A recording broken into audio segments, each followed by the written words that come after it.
ایک چھوٹا سا سوال ہے اور بڑا ہی مہم ہے، اللہ تعالیٰ جزائے خیر دے جس نے لکھا۔ مشکلوں سے بچنے کے لیے صدقہ کیسے کیا جاتا ہے؟ عموماً لوگ گوشت وغیرہ باہر پھینکنے کا کہتے ہیں، یا کئی لوگ سرپائے سری کا گوشت رکھ کر ساری رات پڑا رہے، اس کے بعد اسے باہر پھینک دیا جائے، یا کئی لوگ 5 روٹیاں پکا کے پھینکنے کو کہتے ہیں۔ ویسے تو یہ تینوں اعمال جو ہیں جو کرتے ہیں، دلیل تو انہیں دینی چاہیے نا جو کرتے ہیں۔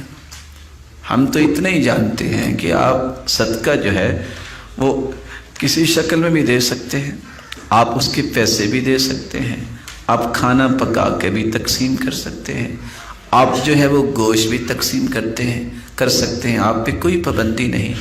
یہ جو کنڈیشنز لگائی جاتی ہیں کہ 5 روٹیاں ہوں، 6 نہ ہوں، اور اتنی دیر پڑا رہے، اور بکرے کا سیاہ رنگی ہو، ایسا نہ ہو، یہ ساری کی ساری کنڈیشن یہ انسانی دماغ کی کشید کی گئی کنڈیشنز ہیں، شریعت کا اس کے ساتھ کوئی تعلق نہیں۔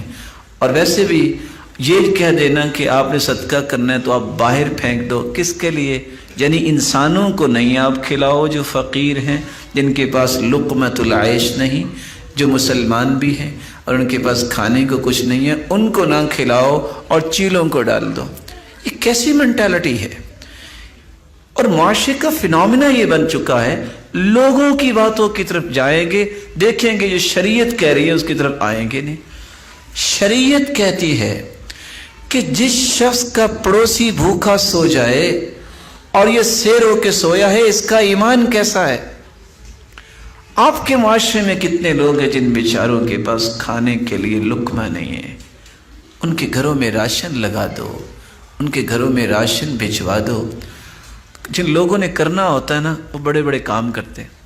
اتفاق سے سعودیہ کی بات ہے کہ ایک نوجوان آیا اور آ کے دکاندار سے پوچھتا ہے، اچھا یار وہ رجسٹر نکالو کہ یہاں اس جگہ پہ کون کون سے لوگ ہیں جو آپ سے ادھار لے کے جاتے ہیں۔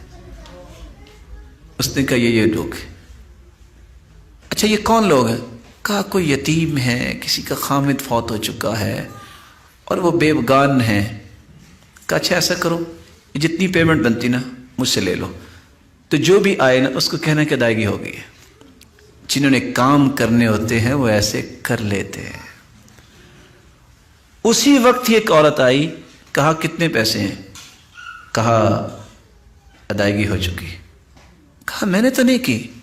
کہا آپ نے تو نہیں کی، آپ کے رب نے آپ کی ادائیگی کا بندوبست کروا دیا ہے۔ کتنے نوجوانوں کو اللہ تعالیٰ نے توفیق دی ہے، اور یہ چیزیں جوانوں میں آنی چاہیے۔ ہم جوانوں کو کیا سکھاتے ہیں؟ وزن کرو، 1.5 پاؤ گوشت ہونا چاہیے، زیادہ نہیں ہونا چاہیے، اور آپ نے راوی میں پھینک کے آنا، وہ پہلے ہی خشک ہے۔ وہاں پلتا کون ہے؟ وہاں کچھ 4 سے 6 سے 10 ڈاگی بیٹھے ہوتے ہیں، وہ کھا رہے ہوتے ہیں۔ استغفر اللہ۔ میں یہ نہیں کہتا کہ آپ جانوروں کو ڈالنے سے آپ کو منع نہیں میں کر رہا، لیکن پہلے انسانوں کا حق ہے کہ دوسروں کا حق ہے؟ چیلوں کا حق ہے، ایک مسلمان کا حق نہیں ہے۔ رسول اکرم صلی اللہ علیہ وسلم کی شریعت کو سمجھیے، انسانیت کے خیر خواہ بنیں۔ جب آپ انسانیت کے خیر خواہ بنیں گے، خصوصاً مسلمانوں کے، تو پھر آپ کے اندر یہ بھی تڑپ ہوگی کہ ہم جانوروں کے ساتھ بھی ظلم نہ کریں۔ یہ جو سارے مداری جو ہیں، یہ شعبدہ باز جو ہیں، یہ ان کی باتیں ہیں کہ تمہیں ایسا بکرا لینا چاہیے، رات 1:30 بجے آپ کو یہ کرنا چاہیے، رات 2:30 بجے آپ کو یہاں پہنچانا چاہیے۔ وہ بیچارہ اسی پروسیجر میں لگا رہتا ہے اور اپنا ایمان خراب کر بیٹھتا ہے۔ اور بعض لوگوں کے ساتھ کیا کیا مسائل پیش آ جاتے ہیں۔ اللہ تعالیٰ سب کو دین کی صحیح راہ نصیب فرمائے۔